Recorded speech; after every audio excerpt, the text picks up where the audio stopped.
নগৰ চামগুৰিস্থিত শক্তি উৎপাদন কেন্দ্ৰ পৰিদৰ্শন শক্তি মন্ত্ৰী প্ৰশান্ত ফুকনৰ বিদ্যুতৰ নাটনি বিদ্যুতৰ লুকাভাকু দূৰ কৰাৰ বাবে শক্তি উৎপাদন কেন্দ্ৰসমূহৰ আন্তঃগাঁথনি উন্নয়নত গুৰুত্ব প্ৰদান কৰাৰ কথা উল্লেখ শক্তি মন্ত্ৰী প্ৰশান্ত ফুকনৰ যাৰ বাবে আজি দেওবাৰে নগাঁও জিলাৰ পূব প্ৰান্তত অৱস্থিত চামগুৰি শক্তি উৎপাদন কেন্দ্ৰটো পৰিদৰ্শন কৰি ইয়াৰ উন্নয়নত গুৰুত্ব আৰোপ কৰে মন্ত্ৰীগৰাকীয়ে। নগাঁৱৰ পৰা বিভূতি বৰাৰ ৰিপৰ্ট বতত্ৰা লাইভ।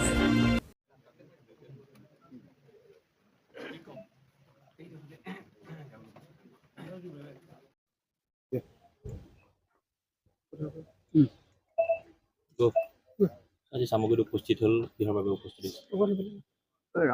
আজি আমি নগাঁও জিলাৰ প্ৰায় এই পূব ফালে চামগুৰি হওক আৰু আপোনাৰ ইয়াৰ আগত জখলাবন্ধা হওক আমি কেইবাটাও জেগাতো চাব ষ্টেচনবিলাক চালোঁ। আজি আমি চামগুৰি এই 220 চাব ষ্টেচনৰ যিটো আমাৰ আৱাসিক কলনী তাতে আহি পেলাই আমি গোটেই বস্তুটো এটা ৰিভিউ কৰিলোঁ। ইয়াত গোটেই বস্তু চাই আমি যিখিনি আমাৰ ইয়াৰ সমস্যা আছে বা ইয়াৰ পৰা আমি ফিউচাৰ আমি কি ধৰণে আগবাঢ়িব পাৰোঁ এই গোটেই কথাবিলাক আমি এটা চিন্তা চৰ্চাৰে এটা মডেলিং কৰাৰ ক্ষেত্ৰত আমি এটা ব্যৱস্থা হাতত লৈছোঁ। ইয়াৰ পাছতো আমি নগাঁৱলৈ যাম। নগাঁৱতো কোনখিনি যিমানখিনি চাব ষ্টেচন আছে বেচিকেলি আমি চাব ষ্টেচনবিলাক ডেভেলপ কৰাৰ কথা আমি চিন্তা চৰ্চা কৰি আছোঁ। মাননীয় মুখ্যমন্ত্ৰী ডক্টৰ হিমন্ত বিশ্ব শৰ্মা ডাঙৰীয়াৰ তেখেতৰ নেতৃত্বত তেখেতে গোটেই কথাটোত এটা গুৰুত্ব সহকাৰে লৈছে।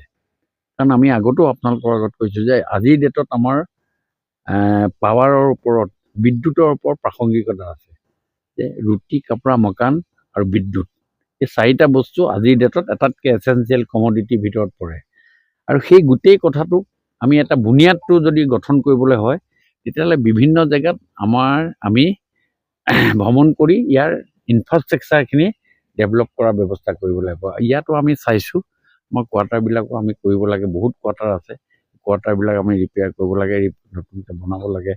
আৰু যিবিলাক আমাৰ কাম আছে ইয়াত বহুত জেগাত ইয়াত এটা আমাৰ ধৰক কিছুমান এলেকা আছে ৱালবিলাক আমাৰ হাতীয়ে ভাঙি দিয়ে, সেইবিলাক জেগাও আমি কেনেকৈ কি কৰিব লাগে এই গোটেই কথাবিলাক অফিচাৰসকল আছে সকলোৰ লগত পইণ্ট টু পইণ্ট মই কথা পাতিছোঁ আৰু আগন্তুক দিনত আমি এইখিনি এটা ডেভেলপ কৰি দিব পাৰিলে আগন্তুক দিনত ৰাইজৰ মাজত যি বিদ্যুতৰ নাটনি বা বিদ্যুতৰ যি লুকাভাকু সেইটো নাইকিয়া হোৱাৰ এটা প্ৰয়াস কৰা হৈছে। মই ভাবোঁ যে নিশ্চয় আগন্তুক দিনত আমি এইখিনি এটা সুদৃঢ়তাৰে আমি আগবাঢ়ি যাব পাৰিম। এই আশাৰে আজি আমি ইয়ালৈ আহিছোঁ আৰু সকলোৰ পৰা মই পূৰ্ণ সহযোগিতা পাইছোঁ। বিভিন্ন তাত দেখিবলৈ পোৱা গৈছে অবৈধভাৱে কিছু লোকে নিৰ্দিষ্ট প্ৰকৃতিৰ লোকে কাৰেণ্টৰ ছাপ্লাই লৈ থাকে। যেতিয়া আপোনালোকৰ কৰ্মীসকল যায় তাত গৈ মাৰ ধৰো খোৱা এটা তেনেকুৱা সেইটোতো দিছ ইজ ভেৰি আনফৰ্চুনেট।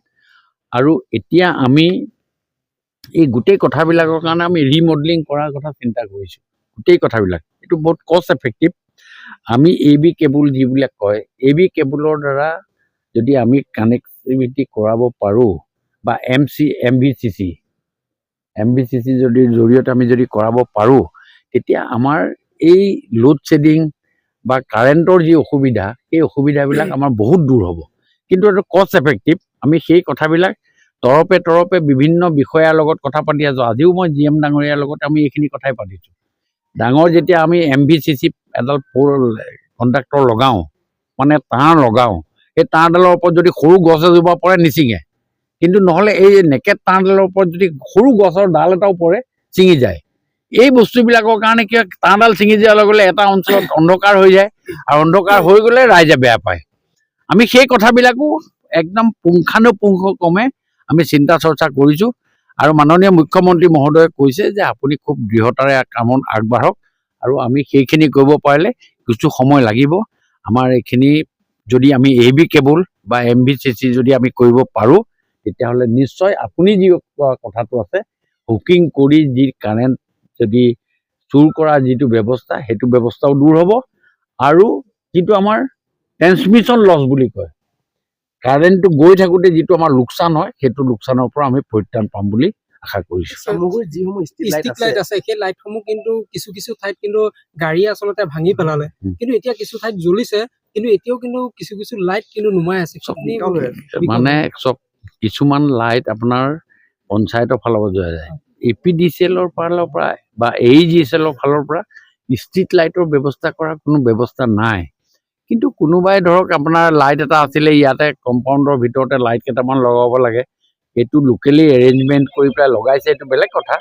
কিন্তু আপোনাৰ টাউনত এখনত নগাঁও টাউনত বা আপোনাৰ জখলাবন্ধা টাউনত ষ্ট্ৰীট লাইট দিয়াৰ ব্যৱস্থাটো সেইটো তাত মিউনিচিপেলিটি বৰ্ড বা কৰ্পৰেশ্যনবিলাকে কৰা ব্যৱস্থা নহয়, আমাৰ থাকে। প্ৰশ্নটো আছিলে এইটো যে চামগুৰি ৰাষ্ট্ৰীয় ঘাইপথৰ মাজত ডিভাইডত থকা ষ্ট্ৰীট লাইটৰ কথা কৈ আছো যে এইখিনি কি সেইটোৰ বিষয়ে মই কথা পাতিম বাৰু। কিন্তু বোধহয় বুলিয়ে কৈছোঁ, সেই সময়ত যিবোৰ নেশ্যনেল হাইৱে ডিভাইডাৰৰ কাৰণে যিখিনি লাইট লগাইছিলে সেইখিনি নেশ্যনেল হাইৱে ফালৰ পৰা লগোৱা বুলি মোৰ বোধগম্য হয়। যদি মই তেখেতসকলৰ লগত আপোনাক কৈছে মই ভাল পাইছোঁ, ধন্যবাদ দিছোঁ, তেখেতসকলৰ লগত কথা পাতিম। যদি তেনেকুৱা ধৰণৰ কি ব্যৱস্থা আছে তেতিয়াহ'লে মই এইখিনি সংস্থাপন কৰাৰ ব্যৱস্থা কৰি দিম।